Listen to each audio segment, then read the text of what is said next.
Hello friends, welcome back to my YouTube channel.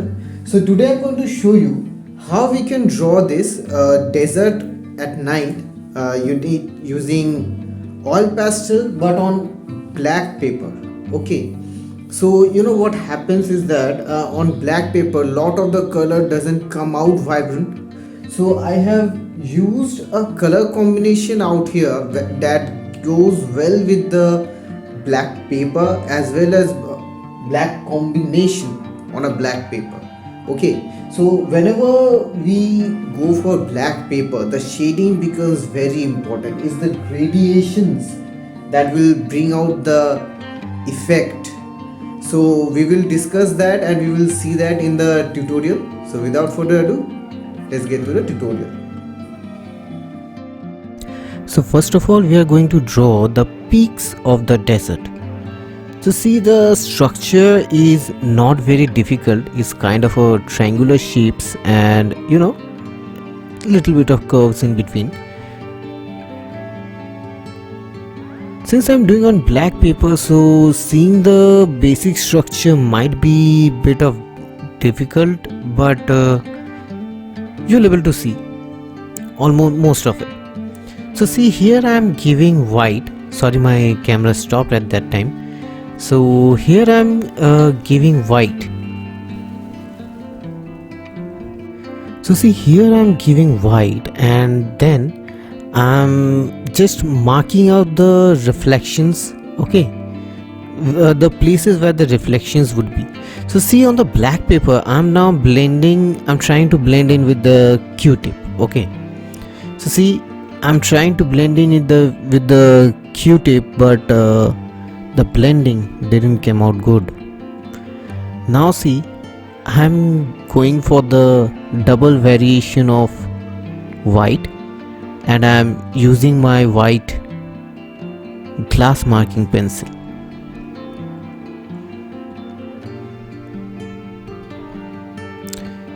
With that, you'll see that now at present there are two variations of white.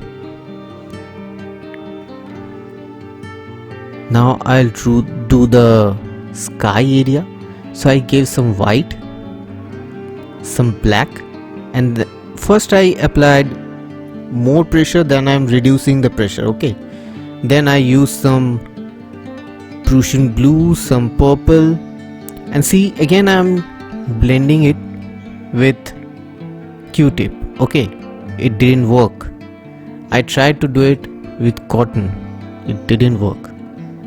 The best way to blend in is through fingers.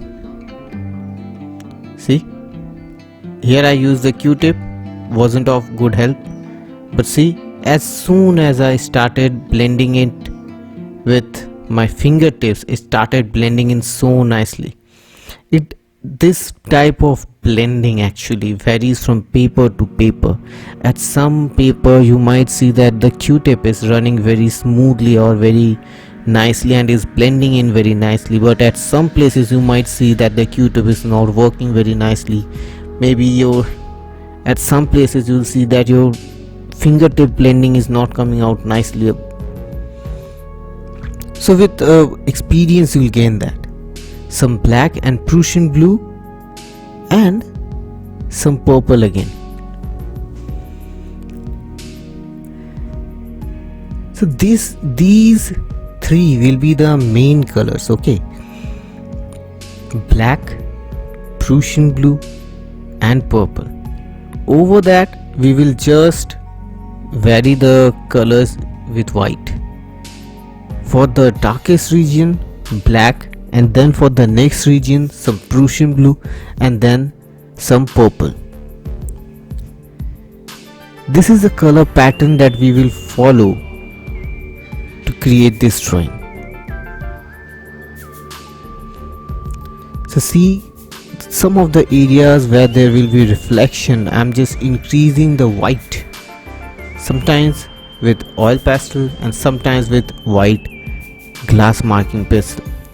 That's because the white of oil pastel is different to the white of the color pencil. Plus you can apply more color with oil pastel and some sharper strokes or sharp colors with the white glass marking pencil.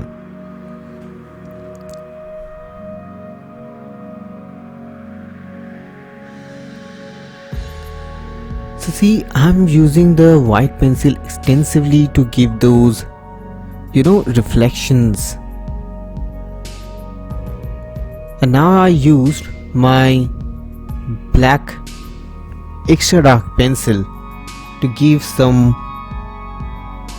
proper shape to those curves.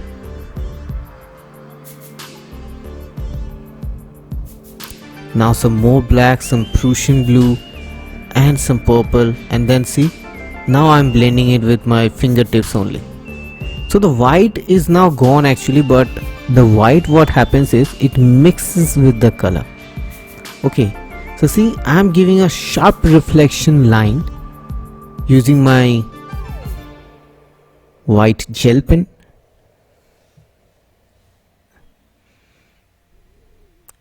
And now the shading. So see these little variations of white, and see now I'm using my white pencil as well. So these little variations of white on a combination of black, Prussian blue and purple is what will give the waves of the desert, the waves of the sand that forms the desert. All we have to do is, after giving the combination of black, blue and purple, we have to vary our white, the amount of white we want to put in. Just observe the drawing and I'll tell you the details, like how you can do these type of drawings. What are the things that you have to keep in mind? So see how I'm blending in the colors, okay, how I'm stretching out or how I'm spreading out the colors. Blending is actually nothing but spreading out the colors in an even way. So I'm using pressure while applying the colors in a varied manner. Whenever you see that the variation of a single color or 1 to 2 color is what will make the gradient or what will bring out the actual effect or a 3D effect in an image, it becomes very important that you vary the pressure. See, at some of the areas I'm using my white pen to give the reflections,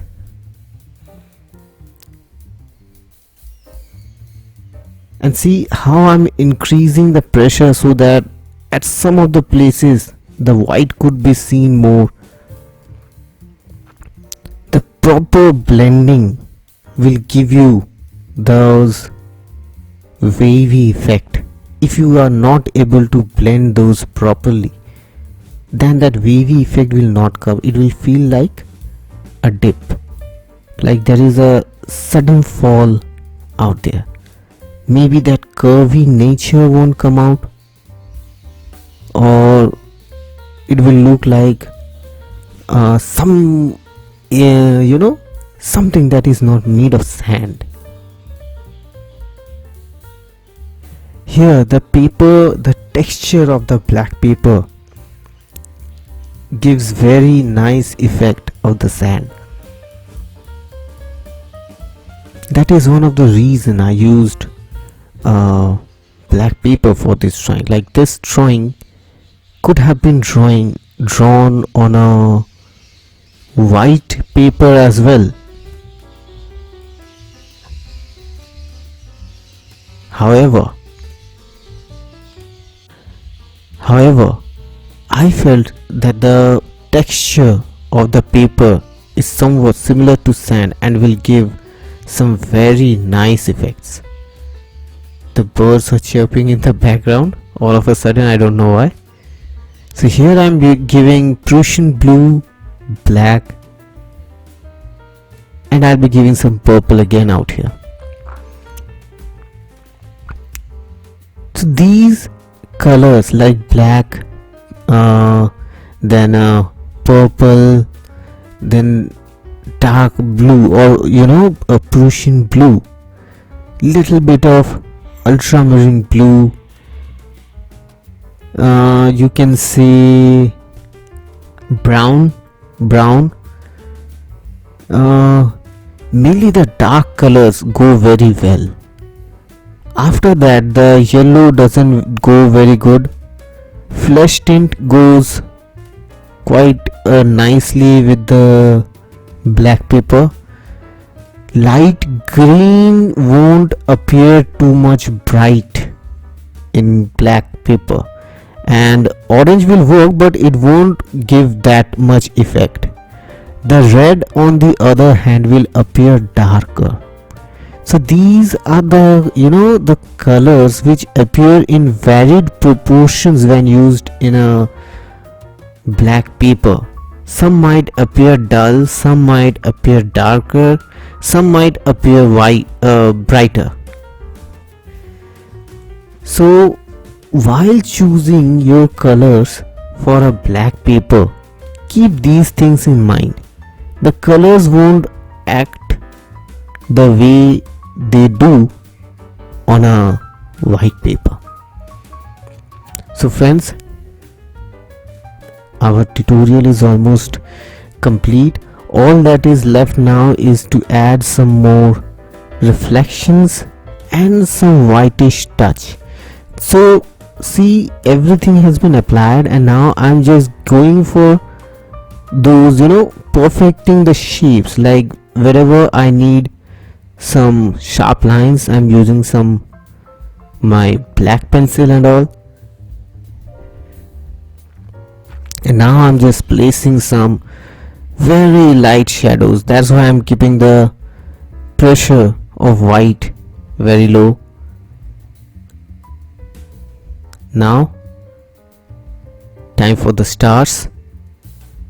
I use my white gel pen to do the stars so that I can vary the size of the stars. That is also, I think, is quite important.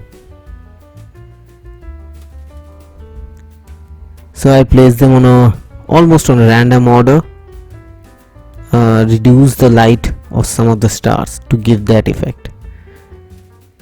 So friends, our tutorial is complete. If you stayed till the end, thanks a lot, it helps a lot. If you like the tutorial, please give this video a thumbs up, subscribe to my channel, and don't forget to press the bell notification because I upload new tutorial every week. So until next time, goodbye.